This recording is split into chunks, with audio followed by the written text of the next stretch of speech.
Buenos días a todos, gracias por la invitación. El tema que vamos a ver es asma en el embarazo. Es un tema muy controversial, aparte dentro de su desarrollo en toda su evolución clínica. Es un tema muy interesante. Vamos a ver que el asma bronquial es una enfermedad crónica de la vía respiratoria donde va a estar involucrado todo un proceso inflamatorio en todo el trayecto traqueobronquial de la vía aérea, donde va a haber una hipersecreción de moco y va a estar alterada toda esta producción de moco con alteraciones de la vasculatura de la vía aérea. ¿Por qué es importante la presencia de asma en el mundo? La frecuencia de asma por la Asociación de la GINA, que es la Iniciativa Global contra el Asma, manejan que alrededor de 300 pacientes millones en el mundo padecen asma. De estos 300 millones, actualmente se considera que alrededor de unos 15 años en el 2000 o 10 años en el 2025 van a ser 100 millones más de pacientes. De esto ocupa el 10% de la población mundial en el mundo la presentación de asma. En el embarazo vamos a ver que generalmente la presencia de asma en México ocupa de un 4 a 10%, pero esto puede aumentar tomando en cuenta los pacientes que tienen una reactividad de la vía aérea. El inicio de asmas vamos a ver que empieza el 50% de los casos en menores de 10 años, ¿sí? La relación hombre-mujer va a ser dada inicialmente 2:1 en el hombre y en la adolescencia se hace equitativa, pero después de los 40 años va a predominar principalmente en el sexo femenino. ¿Qué consideraciones importantes o por qué es importante que vamos a tomar en cuenta esta enfermedad para nosotros en la atención de la embarazada? Es un problema con lo que acabamos de ver de salud pública, tiene un impacto en la práctica clínica de nosotros. Cuando tenemos una paciente de este tipo, realmente son pacientes con un evento agudo aparatosos, donde está en riesgo el binomio del producto y la embarazada. Esto sobre todo porque va a tener una repercusión en la mecánica ventilatoria y alteraciones en la fisiología respiratoria. La patogénesis de la enfermedad, miren, no está muy bien establecida, ¿sí? Vamos a encontrar que es un proceso inflamatorio donde va a estar involucrada algunas células mastocitos eosinófilos, donde va a haber una liberación de todos mediadores inflamatorios, la histamina, los tromboxanos, las prostaglandinas, la histamina.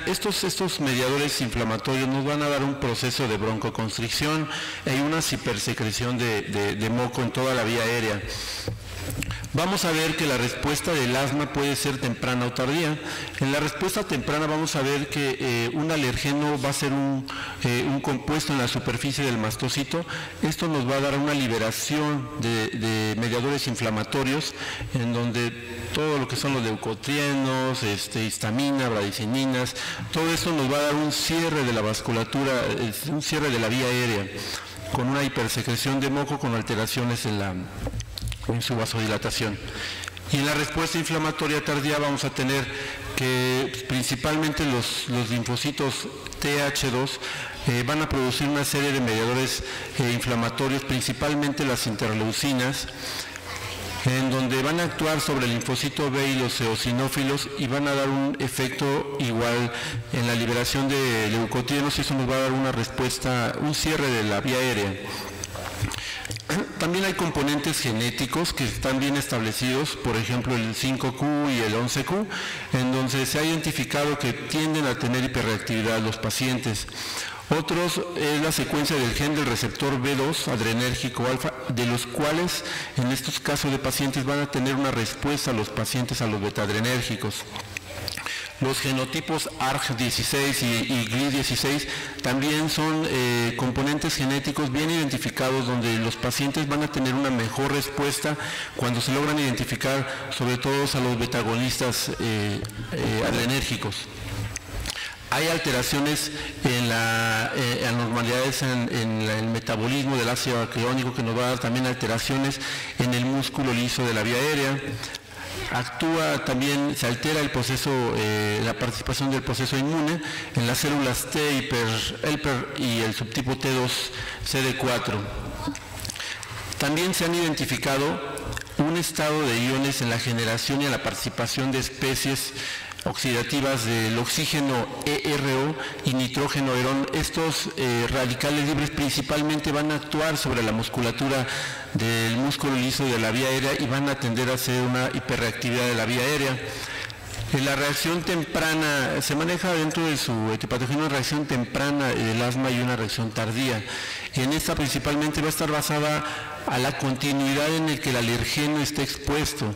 En la temprana usualmente el alergeno es intermitente y generalmente en la tardía, generalmente la reactividad de la vía está al alergeno constantemente en exposición.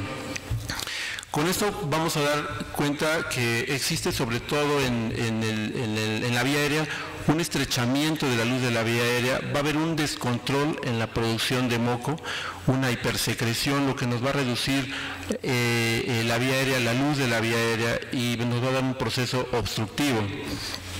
Todo esto va a estar dado principalmente por factores como frío, ejercicio, la contaminación ambiental o alergenos muy identificados. Esto vamos a identificar una tríada, ¿sí? Vamos a identificar una tríada donde básicamente hay un cierre de la vasculatura por un edema, va a haber una hipersecreción de moco y una contracción de todo el árbol traqueobronquial.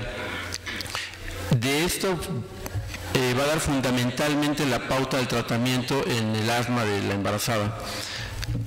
Del 1 al 4% de las pacientes embarazadas que se identifican como estadística en México, del 0.4 al 1.3 de las mujeres embarazadas presentan asma y estatus asmático de este 0.4 a 1.3 lo presentan un 0.15 a un 2%. La incidencia es muy baja, principalmente va a disminuir en el tercer trimestre del embarazo, esto sobre todo por la producción de prostaglandinas E1 y E2. Esto va a hacer que la incidencia en el último trimestre en las embarazadas, el 90% de las pacientes sea sin presencia de reactividad a la vía aérea. Pero cuando se presenta ese 10% en la embarazada, pues aumenta mucho la morbimortalidad, sobre todo del binomio. Y también vamos a encontrar que cuando se presenta el asma previo al embarazo, ¿sí? Se calcula que aproximadamente entre un 20 y 30% de los pacientes empeora la enfermedad.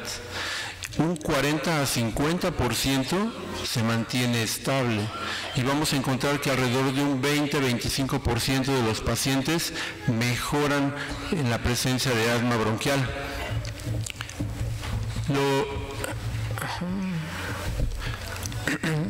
Hay que identificar los factores de riesgo para el desarrollo del asma en las pacientes.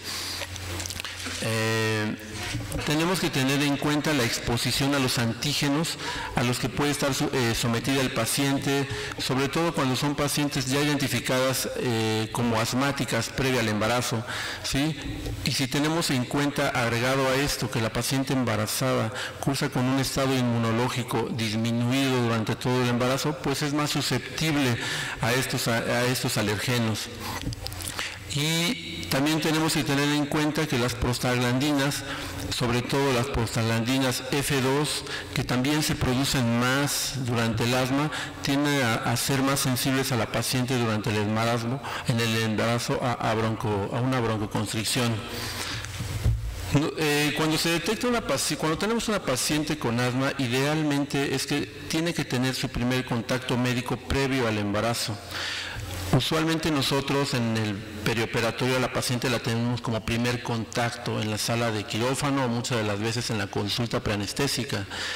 Nosotros tenemos que tener en conjunto con una evaluación neumológica, ginecológica, la evaluación de su estado respiratorio. Idealmente se recomienda que sea previo al embarazo, en donde se le van a realizar algunas pruebas de función pulmonar, en donde se le va a determinar un tratamiento profiláctico para evitar desencadenar algún evento de una crisis asmática.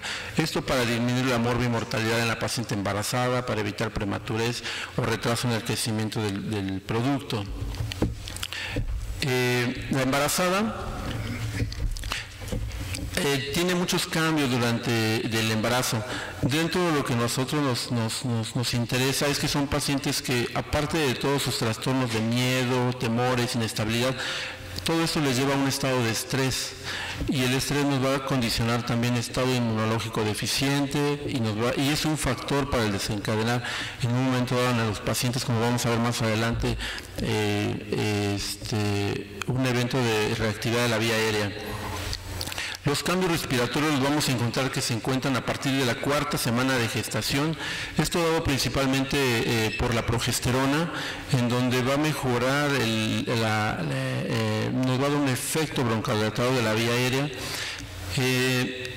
La paciente embarazada va a tener que adaptarse a ciertos cambios en el aumento en la demanda del consumo de oxígeno, con aumento de la frecuencia respiratoria.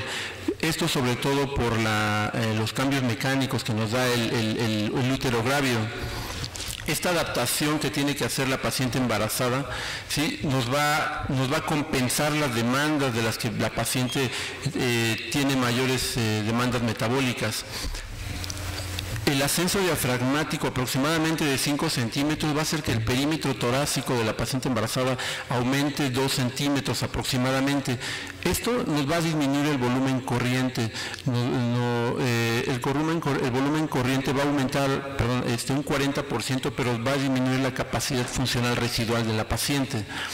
Este volumen residual que va a estar disminuido es por lo que la paciente embarazada sabemos que es menos tolerante a la hipoxia. Va a tener una disminución del volumen del reservo respiratorio, una capacidad funcional disminuida, pero eso también nos va a generar una disminución de la resistencia de las vías aéreas. Dentro de sus cambios ventilatorios que vamos a tener, es una paciente que va a tener aumentado por la frecuencia respiratoria el volumen minuto, y va a tener una disminución en la presión arterial de CO2, va a tender a la alcalosis principalmente, y va a aumentar su presión arterial de oxígeno alrededor de 100. El asma vamos a ver que se clasifica principalmente de acuerdo a su presentación. De acuerdo a su presentación va a tener la gravedad en que va a estar dada la paciente. Vamos a encontrar que puede ser básicamente asma intermitente, asma leve persistente, asma moderado persistente y asma grave persistente. Va a tener en el asma intermitente presentación en menos de una vez a la semana, ¿sí?, con exacerbaciones nocturnas no más de 2 veces por mes.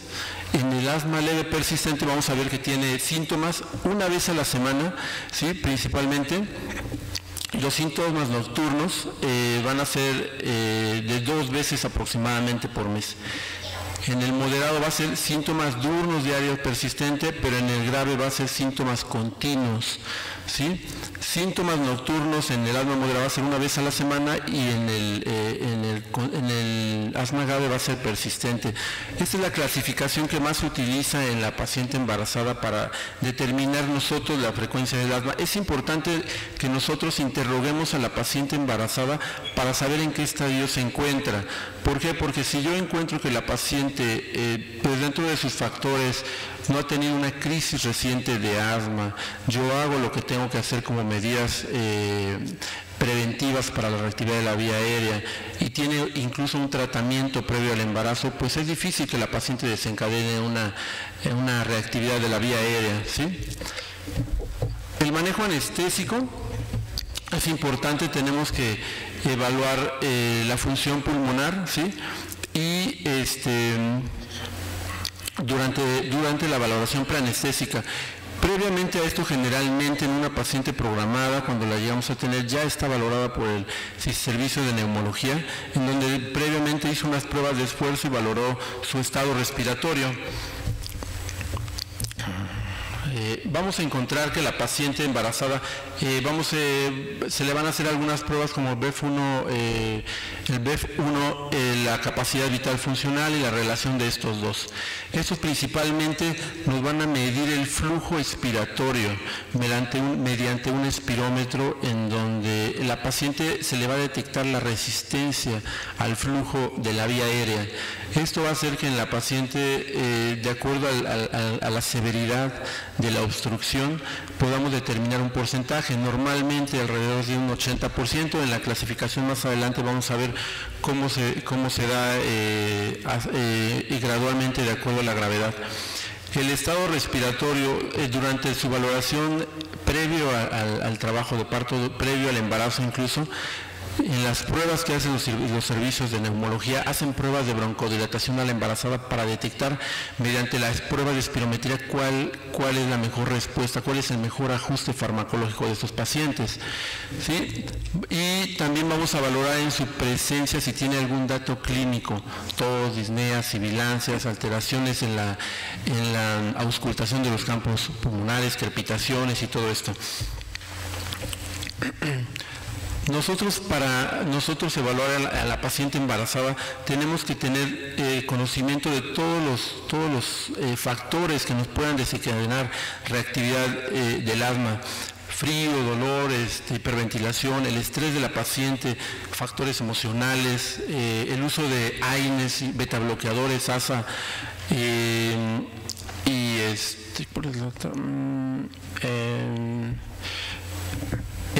generalmente esos son factores que nos pueden desencadenar junto a una respuesta de broncoespasmo en la vía aérea, lo que nos va a dar, pues lo que decíamos, una disminución en volumen residual, una disminución en la PCO2 y una liberación de las prostaglandinas 2. Todo esto es importante para cuando nosotros tenemos en primer contacto a la paciente, ya sea para una analgesia, para un parto o para una cesárea.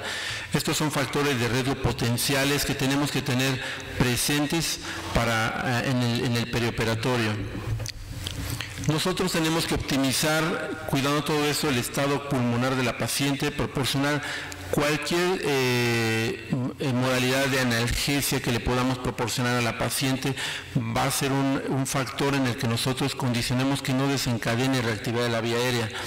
También tenemos que dar una profilaxis de aspiración pulmonar y cuando llegamos a tener una paciente con tratamiento, con una crisis asmática o una reactivación de la vía aérea, tenemos que ser muy estrictos con su manejo para no tener repercusiones, sobre todo en el binomio.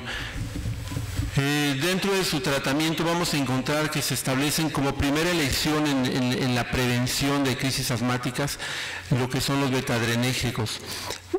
Son de rápida acción, actúan de forma inmediata en la vía aérea, tienen menos efectos que vía parenterales, ¿sí? Tienen menor exposición a algún daño fetal, y entre los más utilizados establecidos de acuerdo a las guías son la hidrocortisona y la prednisona.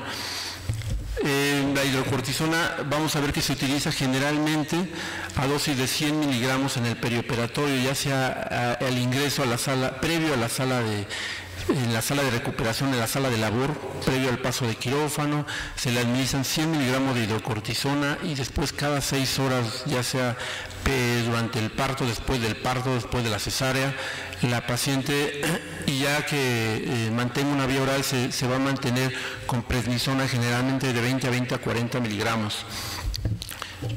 Las jantinas, como la teofilina, sobre todo la aminofilina, son seguras, sobre todo en un evento agudo de asma. Se tiene que monitorizar un poco porque puede disminuir la actividad uterina, ¿sí? No es teratogénico, está muy establecido que se puede utilizar de forma segura. Y generalmente utilizamos la aminofilina a dosis de 6 miligramos por kilo y un mantenimiento alrededor de 0.5 a 1 miligramo kilo hora. La embarazada prácticamente no se altera el curso del asma. Como les comentaba, la presencia de cortisol, progesterona, AMP cíclico y lo que es la histamina pueden mejorar los síntomas de la embarazada. Lo que son las prostaglandinas F2, infecciones de vías respiratorias, la exposición de los alergenos, esto nos va a empeorar la presencia o la reactivación de la vía aérea. En el 9º mes del embarazo les comentaba que el 90% de las pacientes embarazadas que cursan con asma, ¿sí?, en su tercer trimestre disminuye la alta incidencia de presentación por la producción sobre todo de prostaglandinas que aumenta. Esto nos va a disminuir la recurrencia a la reactividad de la vía aérea, sobre todo los E1 y E2. y es alrededor de un 10% de las pacientes las que pueden llegar a presentar una reactividad o una crisis de asma. Durante el trabajo de parto, ¿sí?, el 10% de las pacientes empeoran, que es lo que les comentaba nada más. Tenemos que ser muy agresivos. Ahorita les voy a comentar cómo viene descrito el manejo. El asma mal controlado, si nosotros tenemos, que es de lo más frecuente tener a veces en una sala de quirófano el anestesiólogo, el primer contacto con la paciente embarazada asmática, el que no tenga un tratamiento previo al trabajo de parto va a aumentar el riesgo de reactividad de la vía aérea, y esto pone en riesgo el producto y a la paciente embarazada. Cualquier modalidad que podamos dar a la embarazada para disminuir el dolor va a mejorar las condiciones del binomio. Esto nos va a disminuir, sobre todo en cualquiera de sus modalidades del dolor, la reactividad de la vía aérea, evitando con esto la hipoventilación y esto lo que nos podía llevar a una disminución de flujo sanguíneo uterino y una hipoxemia, junto con una acidosis fetal. La analgesia que le podamos dar a la paciente en la sala de parto, pues puede ser como habitualmente la hacemos, la podemos poner incluso lateralizada, que descanse. Tenemos que tomar una gasometría. Si tenemos un compromiso respiratorio ya de la paciente, tenemos que tomar una gasometría, evaluar el CO2 y la PO2. Una paciente embarazada normalmente mantiene entre 28 y 30 de CO2 a nivel arterial en la gasometría. Si llegamos a tener 35 o más de CO2, tenemos que tener medidas urgentes, posiblemente hasta la interrupción del parto. La saturación mínima que debemos de tener en su monitoreo es de 95, ¿sí? De 95 de saturación. Si nosotros llegamos a tener 90 o menos, como en otros pacientes que estamos acostumbrados, el binomio se ve comprometido. La paciente en su monitoreo la tenemos que tener constantemente de 95 o más. Siempre en un área de labor, en recuperación, la tenemos que tener con oxígeno. El oxígeno, aparte, no olvidemos que es el mejor vasodilatador pulmonar.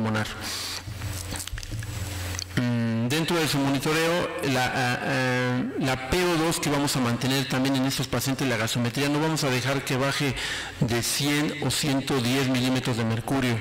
Normalmente nosotros al aire ambiente en esta FIO2 aquí en la Ciudad de México mantenemos al 21%, una PO2 de 65, 75 normalmente. La paciente embarazada tenemos que vigilar dentro de su monitoreo si tiene una exacerbación de la crisis, no menos de 100. En promedio 100 o 100, con sus puntas nasales, su mascarilla facial, es indispensable tenerla constantemente con oxígeno. Podemos utilizar desde que ingresa a la sala de labor, durante la cesárea, si fue una cesárea y está intubada, usar agonistas beta, ¿sí? Y previo al trabajo de parto, se va a pasar en el área de labor, utilizar esteroides de forma parenteral, inhalada. También es evaluable la aplicación de una técnica regional cuando va a ser un bloqueo, ¿verdad? Que hacemos un bloqueo peridural o un bloqueo subaracnoideo, en donde vamos a principalmente buscar que el bloqueo no sea muy alto. Si buscamos un bloqueo regional muy alto, generalmente a la paciente todos sus músculos accesorios de la respiración van a estar disminuidos. Esto nos va a generar un poco de hipoventilación en la paciente, nos va a generar atelectasias y esto nos puede generar broncoespasmo, el acúmulo de estas secreciones. La analgesia nos va a disminuir, como por parte del dolor, nos va a disminuir la reactividad de la vía aérea, nos va a disminuir la hiperventilación de la paciente, ¿sí?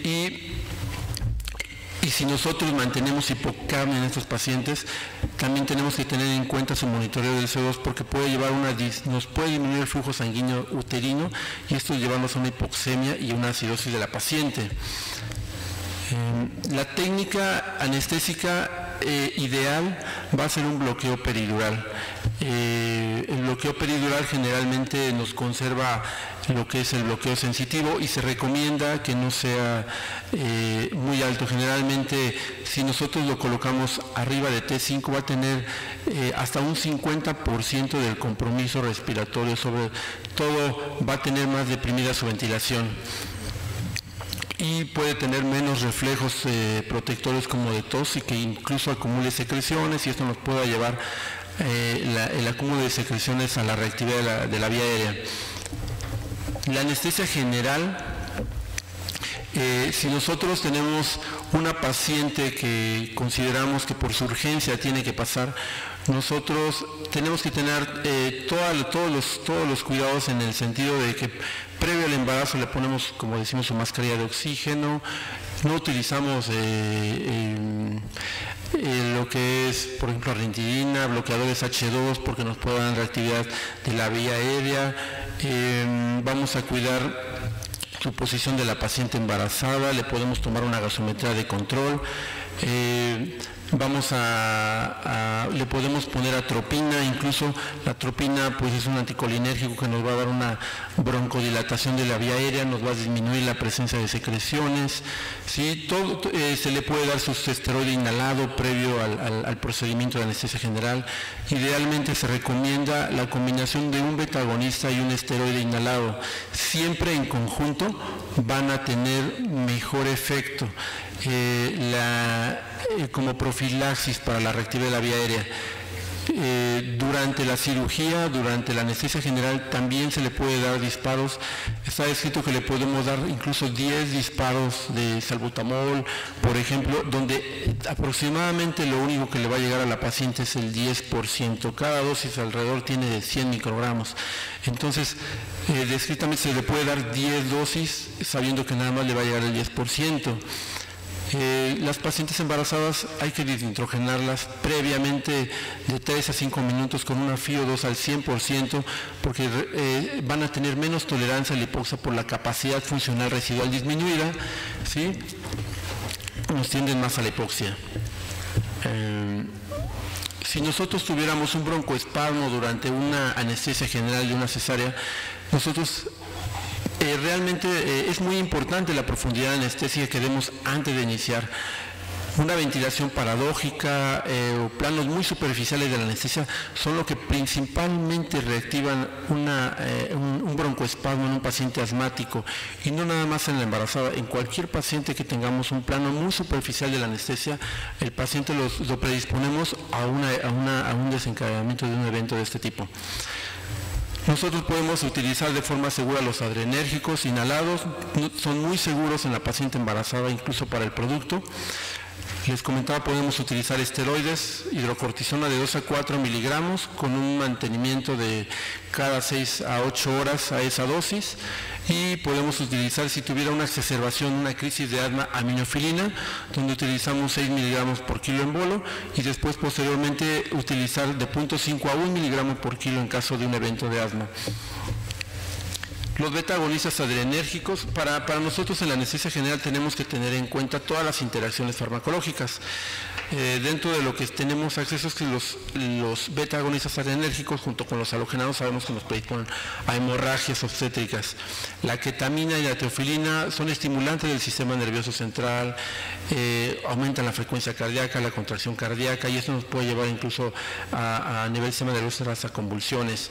El alotano y la teofilina son arritmogénicos, podemos llegar a tener la presencia de arritmias. La ranitidina, los AINES, el tiopental, tenemos que tener en cuenta que estos liberan histamina y nos predisponen al desarrollo de broncoespasmo. La lidocaína en aerosol, si nosotros utilizamos lidocaína directamente en la vía del paciente, puede ser un estímulo a nivel de la glotis para desencadenar un laringoespasmo o un broncoespasmo. Tenemos que tener cuidado con no utilizarla de ese modo. El atracurio y el mibacurio son principalmente relajantes que tenemos que recordar que también liberan histamina y nos pueden reactivar la vía aérea. La neostigmina, cuando tenemos una paciente embarazada o un paciente asmático, en general no se recomienda la utilización de neostigmina. Es más recomendable a veces darle un poco de más tiempo al relajante a que lo metabolice. ¿Qué pasa si nosotros utilizamos la neostigmina? Nos va a dar aumento en la secreción, nos va a dar cierre de la vía aérea, y esto nos va a predisponer más a broncoespasmo sobre todo.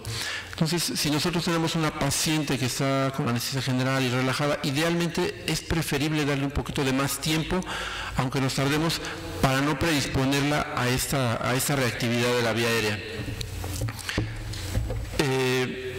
Nosotros, para prevenir lo que es la aspiración pulmonar, no se recomienda la ranitidina por el efecto que nos puede dar sobre la vía aérea, la broncoconstricción. Se recomienda más el citrato de sodio, ¿no? O también algún vaciador gástrico. Nosotros podemos utilizar igual salbutamol y hidrocortisona sin ningún problema.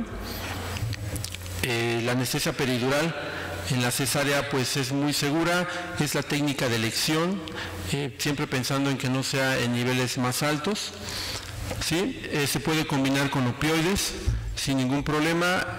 Tenemos que agregar oxígeno suplementario, la oxitocina no da ningún problema. Tenemos que evitar la hipotensión, sobre todo porque nos disminuye un poquito, nos vaya por la disminución en la corrección de la necesidad de efedrina, ¿sí? Que nos puede dar un poquito asociado al producto una acidosis fetal. Siempre tener en cuenta que para estos productos es necesario la presencia de un neonatólogo, un pediatra, porque el paciente puede tener compromiso respiratorio al final del procedimiento quirúrgico. Y siempre, si es necesario, si tenemos un evento agudo, si tenemos una reactividad de la vía aérea, no olvidemos tomarle una gasometría, es el mejor monitoreo que le podemos dar junto con la saturación, junto con el CO2 expiratorio que tengamos de la paciente. Todo esto llevándolo nosotros a quirófano en la práctica real. ¿Qué podemos hacer? ¿Qué hacemos cuando nos encontramos a una paciente? Si detectamos que la paciente tiene presencia de cuadro clínico de obstrucción, sibilancias, donde tenemos todas las pruebas de función respiratoria, si tenemos disponibles y están comprometidas realmente y determinamos que tiene un compromiso respiratorio, la tenemos que manejar más agresivamente como el asma, ¿sí? Nosotros, estos pacientes desde que ingresan, les comento, les vamos a dar oxígeno suplementario, les vamos a dar nebulizaciones, siempre sobre todo con nebulizaciones tibias. Lo frío que nos le podamos dar a las nebulizaciones le puede reactivar la vía aérea a la paciente. Esteroides IV, el hipatropio también se puede utilizar. Podemos utilizar salbutamol también, y lo que son jantinas disponibles como la aminofilina. Esto es un resumen de lo que nosotros podemos hacer en una paciente embarazada si tomamos en cuenta que es leve, moderado o severo.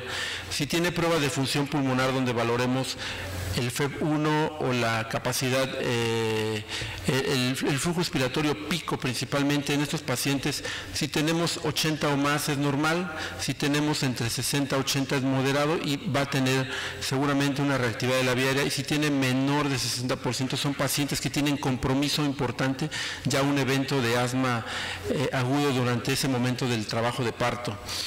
Lo que nosotros vamos a utilizar aquí, haciendo nuevamente hincapié, esteroides IV, agonistas beta, esteroides inhalados, micronebulizaciones tibias. Vamos a manejar, si manejamos anestesia general, tenemos que tener en cuenta que es un patrón obstructivo el de la paciente con asma y podemos tener retención de CO2. Entonces, siendo un patrón respiratorio, nosotros tenemos que tener en cuenta la relación inspiración-expiración de 1.3, 1.35, 1.4. Tenemos que evitar el PIP, porque generalmente estos pacientes tienden a atrapar aire. Esto nos va a acumular nos va a dar un aumento en la presión intratorácica que nos va a generar un autopip en ese tipo de pacientes. Si nosotros tenemos a esos pacientes previos para una cirugía general, tenemos que tener también la presencia de que podemos ponerles lidocaína IV a 1 miligramo por kilo. Los relajantes más seguros van a ser siempre el relajante como becuronio, cisatracurio, sobre todo el becuronio es el ideal. El rocuronio también, el cisatracurio en tercera opción. Los halogenados, de preferencia el sevoflurano, que es el que está más demostrado que tiene un efecto broncodilatador. de todos los que actualmente tenemos disponibles. Se puede utilizar TIVA, se puede utilizar también como una alternativa, no administrar esteroides, ¿sí? No tenemos que administrarlo, tenemos que tener en cuenta todo su patogénesis en la reactividad de la vía aérea. La ventilación la tenemos que manejar a 6 mililitros por kilo, como cualquier 6.6 por kilo, como cualquier otro paciente, con una relación prolongada. Evitar un PIP para que se genere un autopip en estos pacientes y podamos tener un neumotórax o una lesión alveolar. Nosotros, si el asma fuera muy severo o el asma tuviera un evento agudo, son pacientes que generalmente, si fuera el difícil control del evento, nosotros tendríamos que tener disponible una unidad de cuidados intensivos. Intencionadamente la urgencia de atender en el perioperatorio una embarazada en su momento es para que no tenga compromiso el binomio, el producto.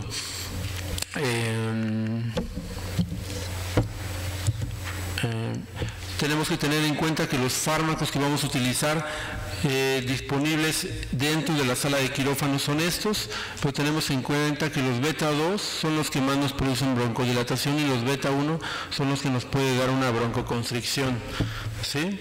La adrenalina que se puede llegar a utilizar sería en últimas fases básicamente de la efedrina, también nos da beta 1, beta 2, alfa 1, pero nos da broncodilatación, pero también nos da broncoconstricción. Y exclusivamente los agonistas beta, si se dan cuenta, son broncodilatadores puros, por eso son los más seguros. De los esteroides, el más recomendado, de acuerdo a las guías, es la hidrocortisona. Sí, les comentaba, se recomienda una dosis de 2 a 4 miligramos por kilo, después cada 6 horas, por 3 días principalmente, y después prednisona de 10 a 40 miligramos. De los inhalados también podemos utilizar la beclometasona y la fluticasona de forma segura. Se recomienda más incluso la fluticasona porque su vida media es un poquito más prolongada, hasta de 8 a 12 horas su duración.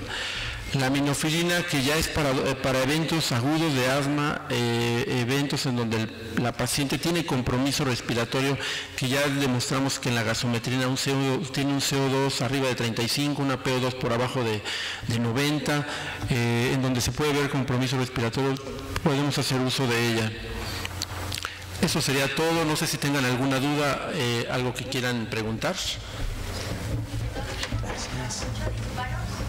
Hasta 10 disparos. Está establecido que se pueden dar hasta 10 disparos de salbutamol, en donde se ha demostrado que en la anestesia general, durante el tubo, cuando lo aplicamos en el tubo, solo le va a llegar el 10%. A veces, generalmente, cuando no lo sabemos, ponemos 2, 3 disparos y conectamos el circuito. Cuando ya tenemos realmente la paciente asmática, aparte de habérsele dado alguna dosis en el preanestésico, se le puede dar alguna dosis en el trans directamente al tubo. Realmente se conecta, lo único que le va a llegar va a ser lo de una dosis. Eso está básicamente establecido. ¿Siria? Doctor, en el bromuro de hipatropio, ¿a partir de qué trimestre lo podemos usar? Porque luego llegan en pacientes embarazadas del primer trimestre con crisis asmática. Pero me repite un poquito la pregunta. En algunas ocasiones llegan pacientes embarazadas del primer trimestre. ¿En esos casos sí podríamos usar hipatropio? Sí, es seguro. Realmente el hipatropio es un anticolinérgico. M2 es muy seguro en su utilización. Sí lo podemos dar. El más establecido de forma segura son los beta-agonista 2. Generalmente el hipatropio va a ser pacientes que previo a ello que cursen asma con el embarazo, puede estar recomendado. Entonces sí se les puede dar, de hecho también se les indica. Pero sobre todo en el asma previo al embarazo por ejercicio es cuando está más recomendado. Quiero preguntarle, ¿cuál sería el relajante muscular que más recomendaría que usáramos en una paciente asmática? Puede ser el ecuronio o el rocuronio de primera línea. No tiene ninguna actividad en la reactividad de la vía aérea. Ya como tercer lugar el cisatracurio, y los que pues no se recomiendan tanto es el mibacurio o el atracurio. También puede ser incluso el pancuronio, que bueno, que realmente se utiliza poco ya en la práctica, pero no da ningún problema. Libera también un poco de histamina, pero realmente no, por ahí también se maneja de forma segura, pero la primera línea es becuronia y rocuronia, de forma segura. Pero sí, un detalle importante ahí es el tiempo.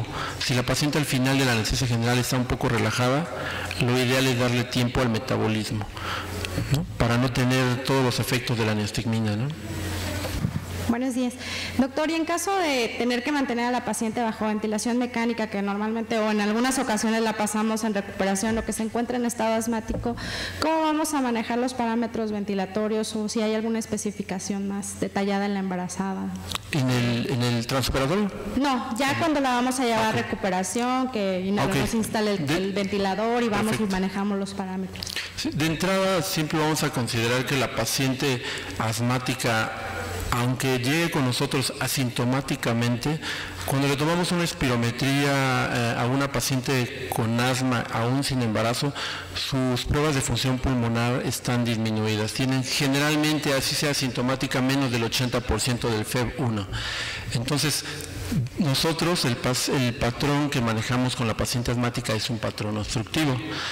El mayor problema con el patrón obstructivo es la retención de CO2 por el atrapamiento de aire que nos pueda dar estos pacientes. Este atrapamiento de aire nos va a dar un autopip, ¿sí? Nos va a aumentar la presión en la caja torácica, eso nos va a generar sobre todo un autorreclutamiento, eso es el autopip. Estaría contraindicado nosotros manejarle PIP. El paciente por sí solo, cuando tiene el evento agudo o tiene ya reactividad de la vía aérea, no necesitamos darle PIP porque solo se está dando un atrapamiento. La relación inspiración-expiración vamos a manejarla no normalmente. Si tenemos la capnografía en el monitor, vamos a ver que pueden esos pacientes presentar aumento gradual del CO2 expiratorio, o en una gasometría podemos demostrarlo en un CO2 total, en donde vamos a ver que está aumentado. Entonces nosotros la relación inspiración que vamos a manejar es 1.2, 1.25, 1.3, 1.35. Va a ser, se va a prolongar el tiempo expiratorio para eliminar ese atrapamiento de aire que nos pueda dar problemas. El reclutamiento podemos tomarle una gasometría si tiene un evento agudo la paciente realmente y ajustar la fracción inspiratoria. No necesariamente requiera tener una FiO2 al 100. Si tomamos una gasometría, pues vamos viendo si requiere incluso, o si tiene un propio reclutamiento, tiene una FiO2 muy alta, podemos ir dando una fracción baja. La frecuencia respiratoria la vamos a ajustar de acuerdo como habitualmente lo hacemos al CO2 expiratorio o al que ajustemos a la gasometría. Y ya bueno, en un área de terapia intensiva lo que generalmente se les aplica, pues sí les aplican en estos casos generalmente relajantes musculares, una sedación profunda, porque son pacientes que llevan mucho control, mucha dificultad en el control mecánico de su ventilación. Son pacientes que tienen que profundizar su estado de sedación. Generalmente la mayor parte de las veces no se utilizan relajantes, simplemente se induce la sedación en la ventilación mecánica con midazolam, un poco de propofol, hay quienes hagan morfina o hasta fentanil. No se utiliza tanto el relajante, no está necesario, pero en estos casos de los pacientes con asma y con un evento agudo, sí está indicado que se utilicen relajantes musculares para disminuir todo el tono de la caja torácica y junto con la musculatura del árbol traqueobronquial se vea menos resistencia para la mecánica ventilatoria.